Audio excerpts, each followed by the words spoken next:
நாங்கள் out of control of Delhi என்று சொல்லுகின்ற ஆற்றல் மிக்க ஒரு தலைவன் இந்தியாவில் யார் இவரை தவிர? ராபின்சன் பூங்காவிலே தொடங்கிய இந்த இயக்கம் இன்றைக்கு திருவண்ணாமலையில் 1,30,000 பேர் அமர்ந்து 91 சட்டமன்ற தொகுதியிலிருந்து வந்து 29 கழக மாவட்டங்களிலிருந்து இத்தனை பேரை கட்டுப்பாடோடு கடமையாற்றுகின்ற பணியை செய்திருக்கின்ற உதயநிதி ஸ்டாலின் அவர்களுக்கு என்னுடைய சல்யூட் சல்யூட் சல்யூட். என்றைக்காவது ஒரு நாள் உலகத்தில் இருக்கிற அரசியல் கட்சிகள் எல்லாம் ஆய்வு செய்து இப்படியெல்லாம் செய்ய முடியுமா என்று பார்த்தால் இவர் செய்திருக்கின்ற இந்த முன்முயற்சி தான் கேஸ் ஸ்டடி, சரித்திரம் சரித்திரம் சரித்திரம். நான் இந்த இயக்கத்தினுடைய மூலத்தை உங்களை அழைத்துக் கொண்டு எண்ணி பார்க்கிறேன்.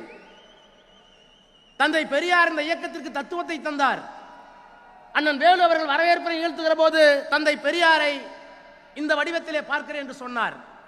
கலைஞர் சொன்னார், எரிமலையாய் சுடுதலாய் இயற்கை கூத்தாய் இறைவனுக்கே எதிர்ப்பு சொன்ன இங்கர்சாலாய் ஏனென்று கேட்பதிலே வைர நெஞ்ச வாழ்த்தேராய் எப்போதும் பேசுவதில் ஏதென்ஸ் நகர் இங்கர்சாலாய் எம் தந்தை வாழ்ந்திட்டார்.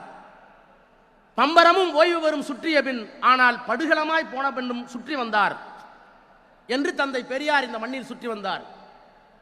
அண்ணா ஆட்சி பொறுப்புக்கு வந்து விட்டார் அந்த தத்துவத்தை முன்வைத்து. ஆனால் அப்போது பெரியாருக்கு மனசலிப்பு ஏற்பட்டது.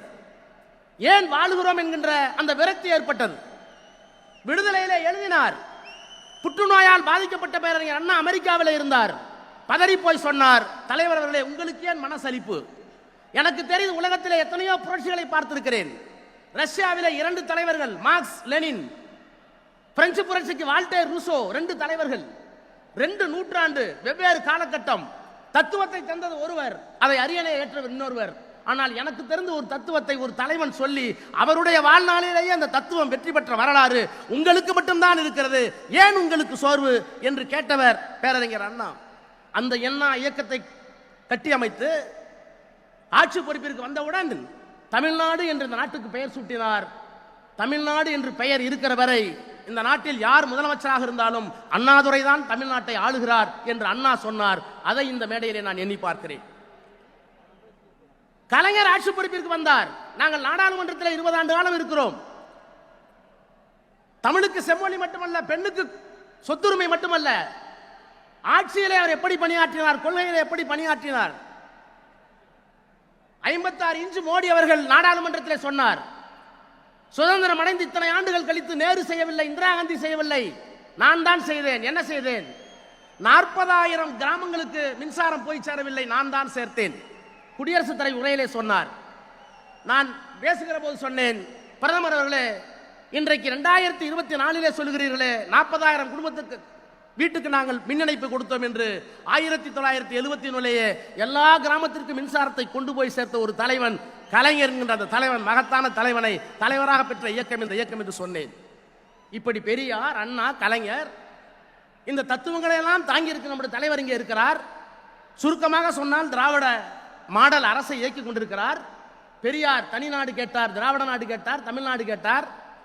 அண்ணா திராவிட நாடை கைவிட்டு விட்டு தனித்தமிழ்நாட்டை கைவிட்டு விட்டு மாநில சுயாட்சி கேட்டார். மாநில சுயாட்சிக்காக தீர்மானம் போட்டார் கலைஞர்.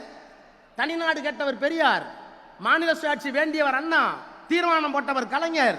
தீர்மானத்தோடு நிற்கவில்லை. இன்றைக்கு மாநிலத்தினுடைய உரிமைகள் பறிக்கப்படுகிற போது நீட்டாக இருந்தாலும் ஏற்றுக்கொள்ள மாட்டோம். பொருளாதாரத்திலே முன்னேறியவர்களுக்கு எக்கனாமிக்கலி வீக்கர் செக்ஷன் என்று சொல்லுகின்ற பொருளாதாரத்திலே பின்னடைந்தவர்கள் என்பதற்காக இடஒதுக்கீடு தருகிறீர்களே, உண்மையான இடஒதுக்கீடு கோட்பாட்டை தவிர்த்து விட்டு அதை ஏற்றுக்கொள்ள மாட்டோம். விஸ்வகர்மா என்ற ஒரு திட்டம், அந்த திட்டத்தை நாங்கள் ஏற்றுக்கொள்ள மாட்டோம். நாடாளுமன்றம் இயக்கிற சட்டத்தை ஏற்றுக்கொள்ள மாட்டோம். Political will of the reflected in the parliament. ஆனால் எங்கள் சட்டமன்றத்தில் இந்த ஆட்சியினுடைய நாயகர் நாங்கள் ஒப்புக்கொள்ள மாட்டோம் உங்கள் சட்டங்களை, நாங்கள் out of control of Delhi என்று சொல்லுகின்ற ஆற்றல் மிக்க ஒரு தலைவன் இந்தியாவில் யார் இவரை தவிர? இத்தனை பெருமைக்கும் சொந்தக்காரர். இன்றைக்கு அவருடைய மகன் இங்கே இந்த இயக்கத்தை வழிநடத்த இருக்கிறார், தமிழ்நாட்டை வழிநடத்த இருக்கிறார். நான் அவரை தலைமை தாங்கி நடத்த வேண்டும், தகுதி உங்களுக்கு இருக்கிறது சொல்லுவதற்கு காரணம் என்ன? கலைஞரின் பேரன் என்பதற்காக மட்டுமா? முத்துவேல் கருணாநிதி ஸ்டாலின் என்ற மகத்தான மனிதனுடைய பிள்ளை என்பதற்காக மட்டுமா? அவையெல்லாம் ரெலவென்ட் ஃபேக்டர்ஸ், தொடர்புக்குரிய காரணிகள். அதையும் தாண்டி ஆட்சியையும் கட்சியையும் வழிநடத்தக்கூடிய ஆற்றல் எதிர்காலத்தில் அவருக்கு உண்டு. அவர் ஆட்சியில் இருக்கிற ஆற்றிய பணியா? என்னென்ன பணிகளை ஆற்றியிருக்கிறார்? தமிழ்நாடு சாம்பியன் ட்ரஸ்ட் விளையாட்டுத்துறையை வைத்துக் கொண்டு இத்தனை சாதனைகளை செய்த ஒரு அமைச்சரை நான் இந்தியாவிலேயே பார்த்ததில்லை. நெடுஞ்சாலை போடுகிறார் வேலு என்றால் ஒப்புக்கொள்ளலாம். எல்லா ஊருக்கும் தண்ணீர் வருகிறது என்றால் நான் நேருவை ஒப்புக்கொள்ளலாம். எல்லா கிராமத்திற்கும் தண்ணீர் போகிறது என்றால் ஐபிஐ ஒப்புக்கொள்ளலாம். இவையெல்லாம் தெரிந்த துறைகள். ஆனால் விளையாட்டுத் துறையில் இவ்வளவு விந்தைகளை செய்யக்கூடிய ஆற்றலை பெற்ற ஒரு அமைச்சரை தம்பி உங்களைத்தான் நான் பார்க்கிறேன். எத்தனை திட்டங்கள்! தமிழ்நாடு சாம்பியன் ட்ரஸ்ட் போட்டிக்கு போவதற்கு முன்பாகவே ஊக்கத்தொகை, தேசிய முதல் ஒலிம்பிக் வரை யார் பதக்கம் பெற்றாலும் அவர்கள் அழைத்து வந்து பதக்கம். எலைட் ஸ்போர்ட்ஸ் பர்சன் ஸ்கீம், உலக போட்டியா ஒலிம்பிக் போட்டியா எல்லா செலவையும் நாங்கள் ஏற்றுக்கொள்கிறோம். இன்டர்நேஷனல் மெடல் ஸ்கீம் 12 லட்சம் ரூபாய் ஒரு வீரனை தயார் செய்வதற்கு. சாம்பியன் டெவலப்மெண்ட் 20 வயதிற்கு உட்பட்டவர்களை எதிர்காலத்தில் தயார் செய்வதற்கு திட்டம். இதையெல்லாம் கூட நான் ஏற்றுக்கொள்கிறேன். சாதாரண சிந்திப்பிலே கூட வந்திருக்கக்கூடும். தலைவருக்கு பரிசு இருக்கிறீர்களே, அவரிடத்திலே சொல்லி இன்னொரு வேலையை செய்தீர்களே. உள்ளாட்சி துறையில் இன்றைக்கு நான் பெரம்பலூரிலிருந்து கிளம்பினேன். கை கால் இரண்டும் நடக்க முடியாமல் குழந்தை போல ஒருவர் நடந்து வந்தார். ஏனையா சொல்லியிருந்தால் நான் வந்து மனு வாங்கியிருப்பேனே, கையில் இருக்கிற மனுவை என்று கேட்டேன். நான் மனு கொடுக்க வரவில்லை, நான் ஒரு பட்டதாரி ஆசிரியர். பிறகு எதற்காக வந்தீர் என்று கேட்டேன். ஒரு லேமினேட் செய்யப்பட்ட காகிதத்தை காட்டினார். உள்ளாட்சி அமைப்பில் நான் இன்றைக்கு ஒரு கவுன்சிலராக ஆக்கப்பட்டிருக்கிறேன். அதற்கு காரணம் உதயநிதி ஸ்டாலின் தன்னுடைய தந்தையிடத்தில் சொல்லி எனக்கு வாங்கி கொடுத்திருக்கிறார். நான் பார்க்கிறேன். நொண்டி என்றார்கள், முடம் என்றார்கள், குருடன் என்றார்கள், செவிடன் என்றார்கள். ஐநா மன்றம் அவர்கள் அப்படி சொல்லக்கூடாது, மாற்றுத்திறனாளி என்று சொல்லி சொன்னது. ஐநா சொன்ன அந்த கட்டளையை தமிழ்நாட்டில் இருக்கிற எந்த முதலமைச்சரும் பார்க்கவில்லை, கேட்கவில்லை, நிறைவேற்றவில்லை. ஆனால் கலைஞர் என்ற மகத்தான மனிதர் தான் இந்தியாவில் அவர்களை மாற்றுத்திறனாளி என்று அழைத்தது மட்டுமல்ல, அவர்களுக்கு ஒரு தனி துறையை உருவாக்கினார். அவருடைய பேரன் இன்றைக்கு உள்ளாட்சி அமைப்புகளில் தேர்தல் இல்லாமல் மாற்றுத்திறனாளி ஒரு உள்ளே போகிறார். இப்போது சொல்லுங்கள், கலைஞருக்கு, மாண்புமிகு முதலமைச்சருக்கு அவர் ரத்தத்திற்கு மட்டுமா வாரிசு? இல்லை, அவர்கள் கொண்டிருக்கிற லட்சியத்திற்கு வாரிசு. இத்தனையும் செய்திருக்கிறார் ஆட்சியில். இதற்காக கூட உங்களை நான் தலைவர் என்று சொல்ல எத்தனிக்க மாட்டேன். இவையெல்லாம் எல்லா அமைச்சர்களும் செய்யலாம். உங்களை எங்கே பார்க்கிறேன்? சனாதனத்திற்கு மண்டியிட மாட்டேன் என்று சொன்னீர்களே. உச்ச நீதிமன்றத்திலே ஒரு வழக்கு, இந்தியாவில் 20க்கும் மேற்பட்ட உயர் நீதிமன்றங்களில் வழக்கு. பயந்தாரா? என்ன செய்ய போகிறோம் என்று திகைத்தாரா? சிறை என்றால், சிலுவை என்றால் தூக்கி திரும்பதற்கு எத்தனை பேருக்கு முடியும்? எதிர்த்து நின்றார். மண்டியிட மாட்டேன், கொள்கையோடு இருப்பேன். அந்த தலைவா, அதற்காக உன்னை நான் நிற்கிறேன். பொய்ப்பெட்டி என்றும் பாசறை என்றும் ஆரம்பித்தீர்களே. முரசொலியில் பாசறை பக்கம் யாரு கொடுத்த ஐடியா தெரியலையே. பொய்ப்பெட்டி திராவிட முன்னேற்ற கழகத்தின் மீது, பெரியார் மீது, அண்ணா மீது, கலைஞர் மீது, முதலமைச்சர் மீது, தத்துவங்கள் மீது பொய் புகார்கள், அவதூறுகளை பேசிய நேரத்தில் அதற்கு பொய்ப்பெட்டி என்று பெயர் கொடுத்து நாடறிந்த பேச்சாளர்களை அழைத்து வந்து அவர்களுக்கெல்லாம் விளக்கம் சொன்னீர்களே. அந்த விந்தையை உங்களுக்கு யார் கற்றுக் கொடுத்தது? பாசறை பக்கம், முரசொலியில் கடைசி பக்கம் உழைத்தவர்கள் யார்? அவர்கள் சொன்ன சிந்தனை என்ன? அந்த சிந்தனையை எப்படி வரையறுத்தார்கள்? அவர்கள் போட்ட தடத்தில் நாம் எப்படி நடந்து போவது? இதற்கு ஒரு பக்கம் யார் கொடுத்தார்கள்?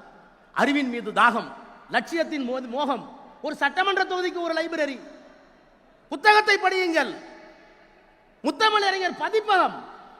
கார்ல் மார்க்ஸை பார்க்கிறேன், சிறு புத்தகமாக வருகிறது. பெரியாரை பார்க்கிறேன், அண்ணாவை பார்க்கிறேன், டாக்ஸியை பார்க்கிறேன். மார்க்சியம் பேசுகிறது. யார் அம்பேத்கர், யார் சாதி ஒழிப்பு, இத்தனைக்கும் சிறு நூல்கள். முத்தமிழ் அறிஞர் பதிப்பகம். அதை யார் உங்களுக்கு சொன்னது? அது மட்டும்தானா? முடிக்கிறேன். கருத்தரங்கம், புத்தக கண்காட்சி. ஆண்டவனுக்கு திருவிழா இந்த மண்ணில் நடக்கிறது. ஆனால் அறிவுக்கு திருவிழாவை நடத்திய ஒரே அரசியல் தலைவன் நீ மட்டும்தான், நீ மட்டும்தான். ஒன்றை சொல்லி முடிக்கிறேன். பாப்லோ நெருடோ என்ற ஒரு கவிஞன் இலக்கியத்திற்கு நோபல் பரிசு பெற்றான். சிவப்பு சந்தனையில் தன்னை ஊர்கரித்துக் கொண்டான். கம்யூனிஸ்ட்காரன். பல நாடுகளுக்கு ரகசியமாக ஓடினான், துரத்தப்பட்டான். அவன் மறைவதற்கு முன்னால் நீங்கள் என்ன சொல்ல விரும்புகள் என்று கேட்டார்கள். அவன் சொன்னான், தத்துவ ஆறு தலைமுறையை தாண்டி பயணிக்கிற போது, ஒரு தத்துவ ஆறு, ஒரு இயக்கத்தின் தத்துவ ஆறு தலைமுறையை தாண்டி பயணிக்கிற போது தலைமுறை மாற்றம் வருகிற போது கரையை கெட்டிப்படுத்தி காவல் காக்கிற காவலன் எவனோ அந்த காவலன் தான் அந்த இயக்கத்திற்கு தலைவன் என்று சொன்னான். தத்துவ ஆறு ஓடிக்கொண்டே இருக்கிறது. அந்த தத்துவ ஆற்றை கரையை பலப்படுத்தி கொண்டிருக்கிறீர்கள். பாப்புலோ நெருடா சொன்னான், அந்த காவலன் தான் தலைவன் என்று. நான் உரிமையை அழைக்கிறேன். தம்பி வா, எதிர்காலத்தில் இயக்கத்தை நடத்து. வாழ்க வெல்க. நன்றி, வணக்கம்.